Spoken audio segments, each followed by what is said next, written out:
उत्तर प्रदेश हिंदुत्वाच्या राजकारणासाठी उत्तर भारतातला भाजपचा हक्काचा गट. गायपट्ट्यातल्या या राज्यात भाजपनं गेल्या दशकभरात अशी राजकीय मुसंडी मारली की एकेकाळी युपीच्या राजकारणावर राज्य करणाऱ्या सपा आणि काँग्रेसला हादरे बसले. 2014 आणि 2019ची लोकसभा निवडणूक असो किंवा 2017 आणि 2022ची विधानसभा निवडणूक, उत्तर प्रदेशनं भाजपला मोठं यश मिळवून दिलं. गेल्या 10-12 वर्षात युपीमध्ये काँग्रेसचा जनाधार जवळपास संपला, तर समाजवादी पक्षाला भाजपच्या वर्चस्वाला सातत्यानं आव्हान देण्यासाठी संघर्ष करावा लागला.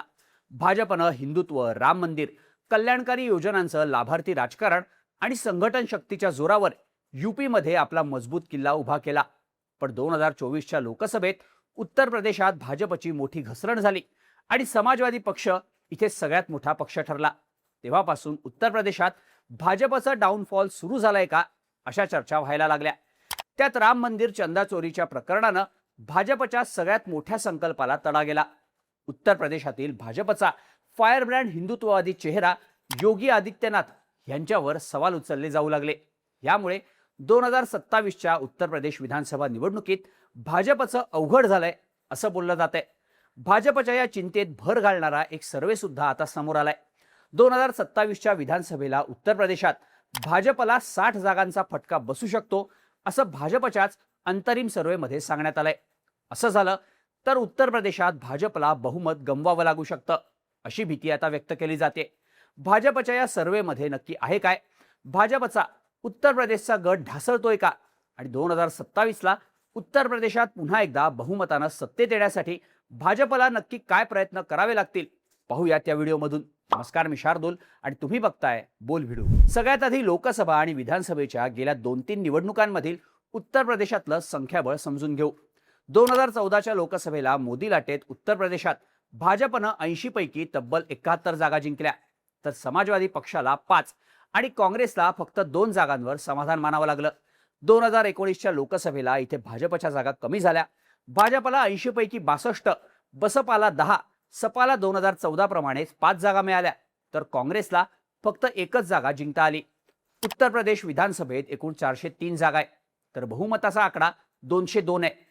2017च्या विधानसभा निवडणुकीत भाजपनं उत्तर प्रदेशात मोठी मुसंडी मारत तब्बल 312 जागा जिंकत स्पष्ट बहुमत मिळवलं.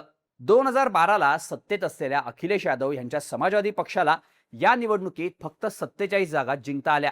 बसपा 19 आणि काँग्रेस 7 जागांवर मर्यादित राहिली. यानंतर संघाच्या पाठिंब्यावर योगी आदित्यनाथ हे उत्तर प्रदेशचे मुख्यमंत्री झाले आणि उत्तर प्रदेशात भाजपची हिंदुत्वाची नवीन इनिंग सुरू झाली. मग अयोध्येत राम मंदिर निर्माणानं या हिंदुत्ववादी राजकारणावर कळस चढवला. त्यामुळे 2022च्या विधानसभेला भाजप उत्तर प्रदेशात ऐतिहासिक विजय मिळवेल असं बोललं जात होतं. पण 2022च्या निकालात या उलट चित्र पाहायला मिळालं. योगी आदित्यनाथ यांच्या नेतृत्वात लढल्या गेलेल्या या निवडणुकीत भाजपला बहुमत मिळालं असलं तरी भाजपच्या 57 जागा कमी झाल्या होत्या. 312 जागा जिंकणाऱ्या भाजपला 255 जागा मिळाल्या, तर अखिलेश यादव यांच्या सपाच्या खात्यात 64 जागांची बेरीज झाली आणि सपाला 111 जागा मिळाल्या. 5 जागांची घसरण होऊन काँग्रेस 2 जागांवर आली, तर बसपाला फक्त 1च जागा जिंकता आली. 2024च्या लोकसभेला भाजपला उत्तर प्रदेशात बसलेला धक्का मोठा होता. ज्या उत्तर प्रदेशमुळे भाजपच्या दिल्लीच्या सत्तेचा मार्ग सोपा होत होता, त्याच उत्तर प्रदेशात भाजपला फक्त 33 जागा मिळाल्या, तर समाजवादी पक्ष 37 जागा जिंकत मोठा पक्ष ठरला. इंडिया आघाडीत सपासोबत असण्याचा फायदा काँग्रेसला सुद्धा झाला आणि 2019ला फक्त 1 जागा जिंकणारी काँग्रेस 6 जागांवर पोहोचली. हा भाजपसाठी मोठा सेटबॅक होता. निवडणुकीच्या फक्त काही महिने आधीच पंतप्रधान नरेंद्र मोदींनी अयोध्येत राम मंदिराचं लोकार्पण करून हिंदुत्वाचा हुकमी एक्का खेळला होता. पण त्या अयोध्येत सुद्धा भाजपच्या उमेदवाराचा पराभव झाला होता. ही भाजपसाठी धोक्याची घंटा होती. आता गेल्या 12 वर्षातल्या या निवडणुकांची आकडेवारी बघितली तर यात एक पॅटर्न किंवा ट्रेंड दिसतो. एक म्हणजे विधानसभा आणि लोकसभा दोन्ही ठिकाणी भाजपच्या जागा कमी होत गेल्या, तर भाजपसमोर उत्तर प्रदेशात समाजवादी पक्षाचं प्रमुख आणि भक्कम आव्हान आहे. हाच पॅटर्न 2027च्या विधानसभा निवडणुकीत सुद्धा रिपीट होऊ शकतो असं भाजपच्या अंतर्गत सर्वेमध्ये सांगण्यात आलंय. नेशन विथ नमो या एजन्सीनं हा सर्वे केलाय. ही एक रजिस्टर्ड एजन्सी असून ती भाजपसाठी पॉलिटिकल सर्वे करायचं काम करते. मार्च ते जुलै दरम्यान उत्तर प्रदेशातल्या सगळ्या 403 जागांवर या एजन्सीकडून सर्व्हे करण्यात आलाय.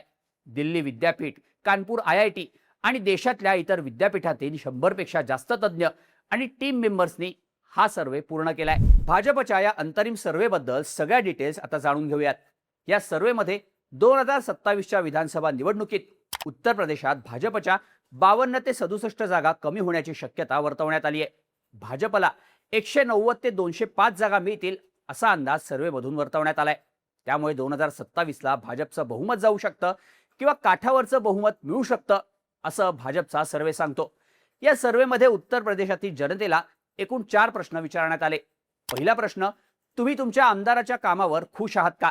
त्यांची प्रतिमा कशी आहे? दुसरा प्रश्न, तुमचे स्थानिक प्रश्न कोणते आहेत जे सोडवले गेले नाहीत? तिसरा प्रश्न, जातीय समीकरण कसं आहे? कोणत्या जातीचा उमेदवार तुम्हाला हवाय? आणि चौथा प्रश्न, भाजप आणि विरोधी पक्षातल्या संभाव्य उमेदवारांबद्दल तुमचं मत काय? असे 4 प्रश्न या सर्व्हेत विचारण्यात आले. या 4ही प्रश्नांच्या उत्तरावरून लोकांच्या नाराजीचं केंद्र आणि राज्य सरकारवरची नाराजी आणि स्थानिक आमदारांवरची नाराजी असं 2 प्रकारे वर्गीकरण करण्यात आलं. आमदारांवरच्या नाराजीबद्दल बोलायचं तर आमदार मतदारसंघात सक्रिय नव्हते, मतदारसंघात विकास कामं केली नाहीत, ठेकेदारी आणि अवैध खाणींवरून झालेल्या आरोपांवरून आमदारांवर नाराजी असल्याचं लोकांकडून सांगण्यात आलं. पण याहीपेक्षा सगळ्यात महत्त्वाचा मुद्दा हा केंद्र आणि राज्य सरकारवरच्या नाराजीचा आहे. याबाबत उत्तर प्रदेशच्या जनतेनं काही मुख्य मुद्द्यांवर असंतोष व्यक्त केलाय. यातला पहिला मुद्दा आहे UGCच्या नवीन नियमांचा. केंद्रीय शिक्षण मंत्रालयाच्या अखत्यारीतील UGCनं उच्च शिक्षण संस्थांमध्ये जातीय आणि सामाजिक भेदभाव रोखण्यासाठी जानेवारी 2024 मध्ये नवीन नियम आणले होते. या नव्या नियमांनुसार कॉलेज आणि विद्यापीठांमध्ये इक्विटी कमिटी तयार करणं आणि त्यात OBC, SC, ST यांचं प्रतिनिधित्व ठेवणं बंधनकारक करण्यात आलं. उत्तर प्रदेशात याच तरतुदीवर मोठा आक्षेप घेण्यात आला.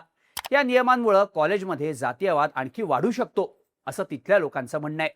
हे नियम भेदभाव रोखण्याऐवजी सामान्य प्रवर्गातील विद्यार्थी आणि शिक्षकांवर अन्याय होण्याची शक्यता निर्माण करतात. भेदभाव रोखण्याच्या नावाखाली तयार केलेली ही यंत्रणा खुल्या प्रवर्गातील विद्यार्थ्यांना आधीच संशयाच्या भोवऱ्यात उभी करते. नियमांचा गैरवापर होऊन वैयक्तिक वैरातून खोट्या तक्रारी केल्या जाऊ शकतात आणि सवर्ण विद्यार्थी शिक्षकांवर मानसिक दबाव वाढू शकतो असं विद्यार्थी संघटनांचं मत आहे. समानतेच्या नावाखाली हे नियम एकतर्फी असून हा सवर्णांवर अन्याय असल्याचं म्हणत उत्तर प्रदेशात या नियमांना सर्वाधिक विरोध झाला. लखनौ विद्यापीठासह अनेक ठिकाणी निदर्शनं झाली आणि काही संघटनांनी नियम मागे घेण्याची मागणी केली होती.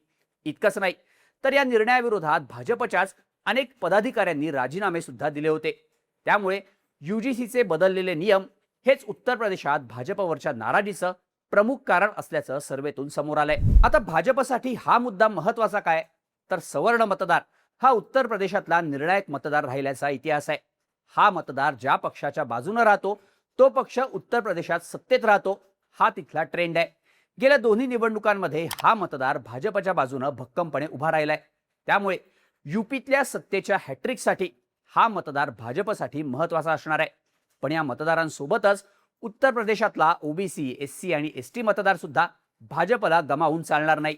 उत्तर प्रदेशात सर्वाधिक असलेल्या OBC समाजाला आकर्षित करण्यासाठीच भाजपने केशव प्रसाद मौर्य या OBC नेत्याला उपमुख्यमंत्रीपद दिल्याचं म्हटलं जातं. पण गेल्या काही महिन्यांपासून उत्तर प्रदेश भाजपमध्ये ब्राह्मण विरुद्ध राजपूत हा वाद सुद्धा चांगलाच वाढल्याचं पाहायला मिळालं. उत्तर प्रदेशात ब्राह्मण आणि राजपूत समाज समसमान म्हणजेच 10% आसपास आहे. CSDSच्या आकडेवारीनुसार 2022 मध्ये भाजपला ब्राह्मण समाजाचं 79% आणि राजपूत समाजाचं 87% मतदान झालं होतं. याचा अर्थ भाजपला जर सत्तेत कायम राहायचं असेल तर या दोन्ही समाजाला एकत्र घेऊनच चालावं लागेल. आता उत्तर प्रदेशचे मुख्यमंत्री योगी आदित्यनाथ हे राजपूत समाजातून येतात तर उपमुख्यमंत्री ब्रजेश पाठक हे ब्राह्मण समाजाचे नेते आहेत. पण पक्षात ब्राह्मण नेत्यांचा आवाज दाबला जात असणं, ब्राह्मणांपेक्षा राजपूत आमदारांना जास्त महत्त्व मिळणं अशा मुद्द्यांवरून पक्षातल्या ब्राह्मण नेत्यांमध्ये नाराजी असल्याचं काही दिवसांपूर्वी समोर आलं होतं. यातच शंकराचार्य अविमुक्तेश्वरानंद यांनी योगींविरोधात आक्रमक भूमिका घेतल्याचं पाहायला मिळालंय. यासोबतच सवर्णांमधल्या या भाजप विरोधाला सपाचे अखिलेश यादव सुद्धा हवा देत असल्याचं सांगितलं जातं. त्यामुळेच उत्तर प्रदेशात निर्णायक असलेल्या सवर्ण समाजानं जर भाजपकडे पाठ फिरवली तर त्याचा मोठा फटका भाजपला 2027च्या विधानसभा निवडणुकीत बसू शकतो असं सांगितलं जात आहे. यानंतर लोकांच्या नाराजीचं दुसरं कारण सर्व्हेमधून समोर आलंय ते अर्थातच राम मंदिर चंदा चोरीचं. भाजपचा सर्वोच्च संकल्प असलेल्या अयोध्येतल्या राम मंदिरातल्या दानाची चोरी झाल्याचं समोर आलं. आता यावरून विरोधकांनी भाजपचा हिंदुत्वाचा फायरब्रँड चेहरा योगी आदित्यनाथ यांनाच टार्गेट केलं. या दान चोरीची जबाबदारी ही योगी आदित्यनाथ यांचीच असल्याचं विरोधकांनी सांगितलं. अखिलेश यादव तर या मुद्द्यावरून चांगलेच आक्रमक झाले असून ते गल्लीपासून दिल्लीपर्यंत यावरून भाजपवर निशाणा साधतायत. त्यामुळे राम मंदिर चंदा चोरीचा मुद्दा हा 2027ला भाजपला उत्तर प्रदेशात डॅमेज करू शकतो हे पहिल्यापासूनच सांगितलं जात होतं. आता सर्व्हेमध्ये सुद्धा उत्तर प्रदेशातल्या जनतेनं याच मुद्द्यावरून नाराजी व्यक्त केली आहे. सगळ्यात महत्त्वाचं म्हणजे ही नाराजी अवध आणि पूर्वांचलमधल्या नागरिकांनी व्यक्त केली आहे. हे तेच दोन प्रदेश आहेत जिथे भाजपच्या 2024च्या लोकसभेला जागा कमी झाल्या होत्या. अवधमधल्या 20 पैकी भाजपनं 9, सपानं 7 तर काँग्रेसनं 4 जागा जिंकल्या होत्या. तर पूर्वांचलमध्ये 2019च्या 18 जागांच्या तुलनेत भाजपला 2024ला फक्त 10 जागा जिंकता आल्या. त्यामुळे ह्या भागात जर राम मंदिर चंदा चोरीची नाराजी जास्त उफाळून आली तर त्याचा भाजपवर परिणाम होऊ शकतो. आता चंदा चोरीसाठी लोक थेट भाजपला जबाबदार धरत नसले तरी हा गैरप्रकार टाळता आला असता असं त्यांचं म्हणणं आहे. यासोबतच सामान्य नागरिकांची कामं न होणं, स्थानिक कार्यकर्त्यांच्या तक्रारी न ऐकणं यामुळे सुद्धा भाजपवर नाराजी असल्याचं सर्व्हेत सांगण्यात आलंय. तसंच ज्या नीट पेपर फुटी आणि E20 पेट्रोलवरून सध्या संपूर्ण देशात भाजपबद्दल नाराजीचा सूर आहे तोच सूर उत्तर प्रदेशातल्या जनतेनं सुद्धा आवडल्याचं सर्व्हेमधून स्पष्ट करण्यात आलंय. आता उत्तर प्रदेशातल्या जनतेची ही नाराजी दूर करण्यासाठी काही उपाय सुद्धा सर्व्हेमध्ये सांगण्यात आलेत. लोकसभेप्रमाणेच विधानसभेतही भाजपकडून जर जुन्या चेहऱ्यांना संधी देण्यात आली तर आम्ही दुसऱ्या पर्यायांचा विचार करू असं तिथल्या लोकांचं मत आहे. त्यामुळे भाजपला 2027च्या निवडणुकीत उत्तर प्रदेशातल्या 30 ते 35% विद्यमान आमदारांची तिकीटं कापावी लागतील असा सल्ला या सर्व्हेतून देण्यात आलाय. काही माध्यमांमधल्या बातम्यांनुसार राष्ट्रीय स्वयंसेवक संघाच्या फीडबॅकनुसार उत्तर प्रदेशात तिकीट वाटप होऊ शकतं. फक्त भाजपच नाही तर त्याच्या मित्रपक्षांच्या तिकीट वाटपात सुद्धा हस्तक्षेप केला जाऊ शकतो असं सांगितलं जात आहे. आता 2022ला सुद्धा सर्व्हेच्या आधारावर भाजपनं उत्तर प्रदेशात 120 पेक्षा जास्त विद्यमान आमदारांची तिकीटं कापली होती तर 165 जागांवर नवीन चेहऱ्यांना संधी दिली होती. पण तरी सुद्धा भाजपला 57 जागांचं नुकसान झालं होतं. त्यामुळे भाजप आता पुन्हा आमदारांची तिकीटं कापणार का हे पाहणं महत्त्वाचं असेल. तसंच 2024च्या लोकसभेला अखिलेश यादव आणि काँग्रेसला उत्तर प्रदेशात PDA पॅटर्न म्हणजेच पिछडा, दलित आणि अल्पसंख्याक वर्गाला आपल्या बाजूने करण्यात मोठं यश आलं होतं. त्यामुळे विधानसभेला सुद्धा विरोधकांनी या जातीय समीकरणांवर फोकस केला तर त्यामुळे भाजपचं नुकसान होऊ शकतं. पण राष्ट्रीय सुरक्षा, उत्तर प्रदेशातली कायदा सुव्यवस्था, योगींची बुलडोझर बाबा ही इमेज मोठी करण्यात भाजप यशस्वी झाली तर त्याचा फायदा नक्कीच होईल असंही सर्व्हेमधून सांगण्यात आलंय.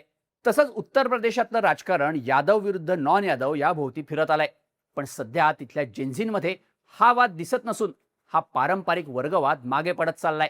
त्यामुळे जेन्झींना आकर्षित करण्यासाठी भाजपला इतर मुद्दे मांडावे लागतील असंही भाजपच्या अंतरिम सर्व्हेमधून स्पष्ट करण्यात आलंय. एकंदरीतच भाजपचा हा अंतरिम सर्व्हे 2027च्या उत्तर प्रदेश विधानसभा निवडणुकीत भाजपचं टेन्शन वाढवणारा असल्याचं दिसतंय.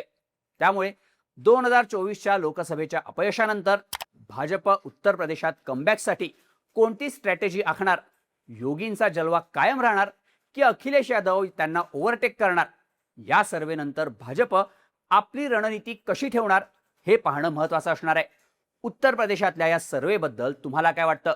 2027ला भाजप उत्तर प्रदेशात सत्तेची हॅट्रिक करणार की ही डाऊनफॉलची सुरुवात ठरणार? याबद्दलच्या तुमच्या प्रतिक्रिया कमेंट करून नक्की सांगा आणि अशाच माहितीपूर्ण व्हिडिओसाठी बोल व्हिडिओच्या YouTube चॅनलला सबस्क्राईब करायला विसरू नका.